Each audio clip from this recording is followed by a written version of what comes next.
So let's learn how we can edit a 360 video. We start with a .360 file. We double click on it and it will open the file in the GoPro Player app. If you don't have GoPro Player app, go ahead and install it. And you will notice that you can use your mouse to drag around.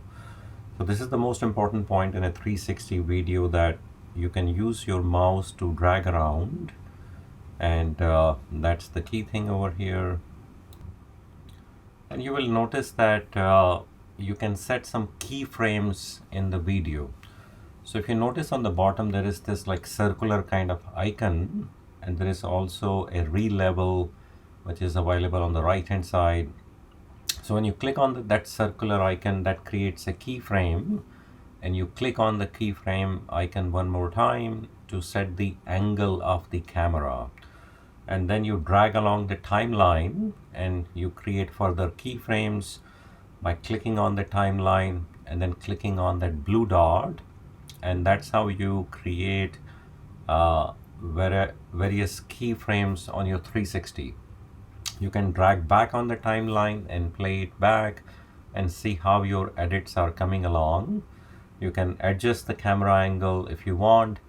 And one of the most important thing that you can do in your 360 video is you can put like a stop time by clicking on the stop icon, and that will give you some sort of freeze time like what you see in the Matrix movie. So here I'm clicking on the stopwatch, and as I click on the stopwatch, it will give me a 3-second window that I can expand it. And now during this time, the video will be frozen in time, and you can move around in a 360 visual where the time is frozen, but you can still play the video in a 360 view. And this gives some of the most stunning visual effects. You can of course re-level, and let's play back what we have done so far.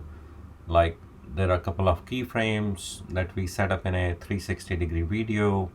The camera moves around to our keyframes in a nice motion. Then we enter our frozen time. This is the most important and cool effect of a 360 edit. The time is frozen and you are moving around trying to showcase certain things during that time frame. And finally you come back to your edits, which were the keyframes on your video, and then you continue on. All of this is happening inside the GoPro Player app. Finally you can cut by clicking on the Caesar icon, expand on the time frame, select the another area, click on the Caesar icon again, and then if you want you can export it. And the important point is to export it in the 4K, and that's how you get a amazing visual cut. You can take all this edits to another application like Adobe Premiere Pro, Adobe Rush, and further edit it by putting captions and other things. But initial 360 edit is done in the GoPro Player app. 360-degree video shooting, 360-degree video editing, 360-degree video captioning. It is a lot of fun. I've had a lot of fun with it. I've been using a GoPro Player Max. That's what I have done, but you can try Instagram or Insta360 as well. But this is how you go about editing a 360 video. Hope you had fun. Thank you, and have a great day.